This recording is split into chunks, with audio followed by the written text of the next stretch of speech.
पिछले 2 वर्षों से तैयारियां कर रहे हैं। सारे बूथ पे तैयारी है, उन्हें सजाया धजाया गया है।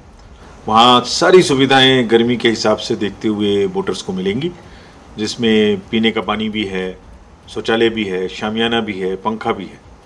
बस जरूरत है कि वोटर्स को अधिक से अधिक संख्या में मतदान करना है। सभी तैयारियां हैं, पीसफुल मिलेंगी, सिक्योरिटी का पूरा इंतजाम है। आज सबको मतदान करने जरूर आना है। सर, जो संवेदनशील इलाके हैं उन सब के लिए जो है किस तरह की तैयारी की गई है, जहाँ जिससे कोई तरह की बाधा वोटिंग में न डाली जा सके? देखिए, सुरक्षा की परेशानी को निमटने, पहली बात तो सुरक्षा की समस्या कहीं आपको देखने को ही नहीं मिलेगी। इतनी तैयारियां हमने की हैं, मतलब बहुत दिन से तैयारियां की हुई हैं। सारे डिस्ट्रिक्ट मजिस्ट्रेट, सारे एसपी, मुख्य चुनाव आयुक्त राजीव कुमार बताते हुए कि सुरक्षा के लिहाज से तो तैयारियां हैं, लेकिन मेन पॉइंट जो है गर्मी का। बिल्कुल, और सियासी पारा हाई है, गर्मी उससे भी ज्यादा पड़ रही है, तो अब ऐसे में देखना होगा कि किस तरह से, हालांकि पूरी तैयारियां की गई। जो हमें वायनाड देखिए ना, वायनाड हिल स्टेशन है, मतलब केरल का हिल स्टेशन है, लेकिन बावजूद उसकी गर्मी होती है। अमित, आप कहां पर है? अमित हेमा मालिनी के जगह पर है, मथुरा में है। अमित, जरा ये बताइए, ड्रीम गर्ल इस वक्त मथुरा में है। जी बिल्कुल, और मथुरा में है, मथुरा के गोवर्धन इलाके में है, जो कि राजस्थान सीमा से सटा हुआ है। और यहाँ पर भी गर्मी से बचने के लिए, जो कि आप बात कर रहे थे, देखिए शेड लगाया गया है पोलिंग स्टेशंस के बाहर। मतलब कि इन जगहों पर जो लाइनें लगती हैं, वो उन जो मतदाता जब यहाँ पर खड़े होंगे तो इस तरीके का शेड में खड़े होंगे, उनको तेज धूप न हो। मथुरा वो इलाका है जो राजस्थान सीमा से सटा हुआ है और यहाँ पर धूप बहुत ज्यादा होती है। अभी तो एक प्लेजेंट वेदर लग रहा है, लेकिन जैसे जैसे समय बीतेगा धूप बहुत ज्यादा होगी और इसके लिए इंतजाम किया। और दूसरी एक चीज हम दिखा रहे हैं, मैं रोक रहा हूं अमित, आपको अरुण बुला रहे हैं। अरुण जी, अरुण बोले।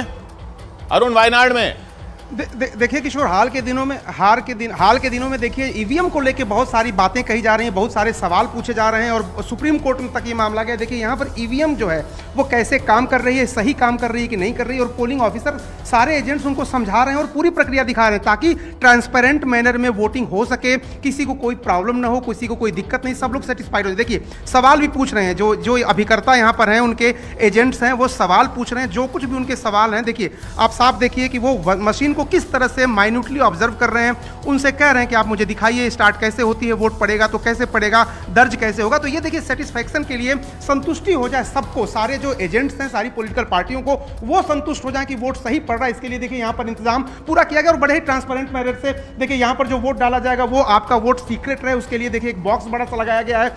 कुल मिलाकर के कोशिश ये है कि जो मतदान हो उस पर किसी तरह का कोई सवाल ना हो और सबके मन में लौटेंगे आपका। जरा कुछ दिवाकर कहना चाह रहे हैं। दिवाकर इस वक्त किशोर मौजूद हैं, बता दें आपको, अमरावती में, जहां से नवनीत राणा चुनावी मैदान में है। दिवाकर, आप बताइए किस तरह की तैयारियां इस वक्त?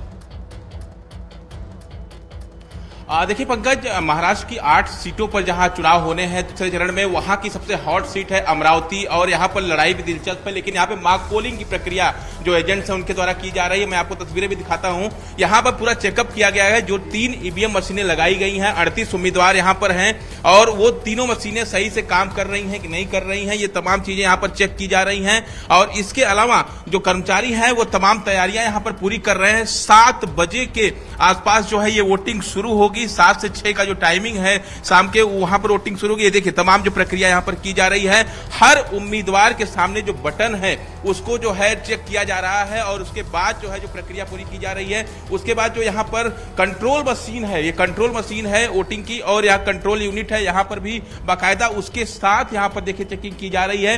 और ये प्रक्रिया इसलिए की जा रही है मैं रोक रहा हूं दिवाकर आपको। देखिए वर्धा में भी वही प्रोसेस चल रहा है जैसा हमने वायनाड में देखा। वर्धा से तस्वीरें आ रही हैं। वर्धा इसलिए अहम क्योंकि वर्धा वो इलाका जहां पे सबसे ज्यादा तेज सूरज पड़ता है, देश में सबसे ज्यादा तेज सर पर सूरज पड़ता है वर्धा में। ये सब गर्मी जो है इतनी एक बहुत बड़ा फैक्टर बनती जा रही है वोटिंग परसेंटेज को लेकर। अमित हमें बुला रहे हैं मथुरा से। अमित, हाँ बोलिए। किशोर, में यहाँ मथुरा गोवर्धन में भी ये तस्वीरें आप यहाँ पर देख सकते हैं। हम अंदर नहीं जाएंगे, लेकिन इस बाहर ये जूम इन अगर करेंगे तो मॉक पोलिंग भी यहाँ पर सारे एजेंटों को इकट्ठा कर यहाँ पर दिखाया जा रहा है और एक जो प्रक्रिया होती है उसका पालन किया जा रहा है। जी, जरा रोकेंगे आपको यहाँ पे। जरा मेरठ से हमारे साथ प्रियंका कांडपाल जुड़ी है। प्रियंका, कुछ बताने के लिए आपके पास, मेरठ में आप हैं, अरुण गोविल चुनावी मैदान में यहाँ से। जी बिल्कुल, टीवी के राम यहाँ पर चुनावी मैदान में हैं और मेरठ कैंट में इस वक्त हमारी मौजूदगी है। हैरानी की बात यह है कि यहाँ पर अभी तक जो एजेंट है पार्टीज के वो नहीं पहुंचे, केवल एक पार्टी के एजेंट यहाँ पर पहुंचे थे और उनको भी इसलिए बाहर कर दिया गया है क्योंकि उनके पास अपने कैंडिडेट की फोटो वाला थैला था।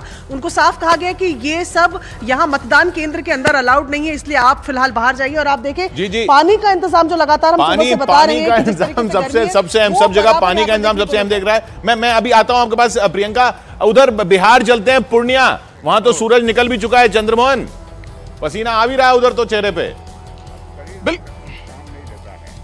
बिल्कुल, देखिए जैसे जैसे चुनाव का ऐलान हुआ उसके बाद से यहाँ पर राजनीतिक तापमान के साथ साथ मौसम का भी तापमान बढ़ा हुआ था और हम अभी पूर्णिया में मौजूद हैं। एक कला भवन है जिसको बूथ बनाया गया है और सबसे दिलचस्प लड़ाई पूर्णिया में पप्पू यादव एक तरफ है, दूसरी तरफ बीमा भारती हैं महागठबंधन से, तो वहीं एनडीए के उम्मीदवार यहां से संतोष कुशवाहा हैं। और इस बार की लड़ाई इसलिए दिलचस्प हो गई कि पप्पू यादव कांग्रेस से टिकट चाहते थे लेकिन उनको नहीं मिल पाया, महागठबंधन से टिकट चाहते थे उनको नहीं मिल पाया और वो निर्दलीय चुनाव मैदान में है। एक शख्स हैं, सुबह सुबह पहुंच गए हैं बूथ पर। यहाँ पर बाबा, आपका एज कितना हो गया? 87। सुबह सुबह बूथ पर पहुंच गए हैं, क्या सोचकर पहुंचे? भीड़ नहीं होगा। What more. पहले मतदान उसके बाद जलपान। भीड़ नहीं होगा, व्हाट मोर। बिल्कुल सरल अंदाज में जवाब दिया चंद्रमोहन। जरा मानव का रुख कर लेते हैं। किशोर, मानव तो हमारी ही जगह पर है, गौतम बुद्ध नगर में है। मानव, बहुत खूबसूरती से वहां पर बलून्स लगाए गए हैं, किस तरह की तैयारी? गर्मी तो खूब पड़ी रही है।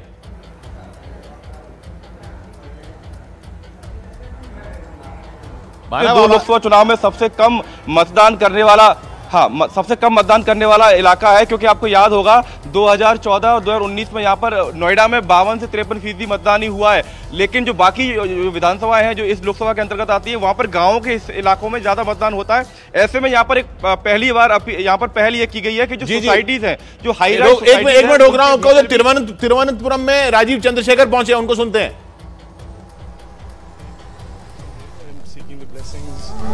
I'm visiting a church today, and then I will visit Padmanabh Swami Temple. Vetukad Church, as you know, is a very famous church and a significant church. And I will now visit Padmanabh Swami Temple and Parangari Temple. It's the start of a very important day for Tiruvandhuram and its people. And I'm seeking the blessings Rajiv Chandrashekhar पहले church पहुंचे हैं, फिर मंदिर पहुंचे हैं। Candidates आज के दिन मंदिर, चर्च, गुरुद्वारे। दिलचस्प मुकाबला यहाँ पे शशि थरूर के मुकाबले खड़े हैं, तो ये बहुत इंटरेस्टिंग होने वाला है ये यहाँ पर चुनाव। जी हाँ, बिकॉज ये एक ऐसी सीट केरल वो राज्य है जहां एक तो आज 20 की 20 सीटों में हो रही हैं। केरल वो राज्य है जहां बीजेपी ने कभी कुछ नहीं जीता, लोकसभा कोई सीट नहीं थी, कोई सीट नहीं जीती। और इस बार बीजेपी पूरा जोर लगा रही है, खासकर तिरुवनंतपुरम में, जहां पिछली बार वो दूसरे नंबर पर आई थी। पिछली बार के बीजेपी दूसरे नंबर पर आई थी तिरुवनंतपुरम में, वहां से शशि थरूर जरूर जीते थे, इसलिए इस बार राजीव चंद्रशेखर जैसे चेहरे को वहां पर उतारा। बिल्कुल, तो हम अपने तमाम जो दर्शक हमें देख रहे हैं उनसे कह दें कि जहां अगर आपका आज मतदान है तो जरूर जाएं। हालांकि जितना जल्दी जाएंगे उतना अच्छा होगा, क्योंकि गर्मी जोरों से पड़ रही है। और किशोर, इसको लेकर प्रधानमंत्री से भी सवाल हुए कि क्यों ना वन नेशन वन इलेक्शन की बात होती है तो सर्दियों में क्यों ना हो चुनाव।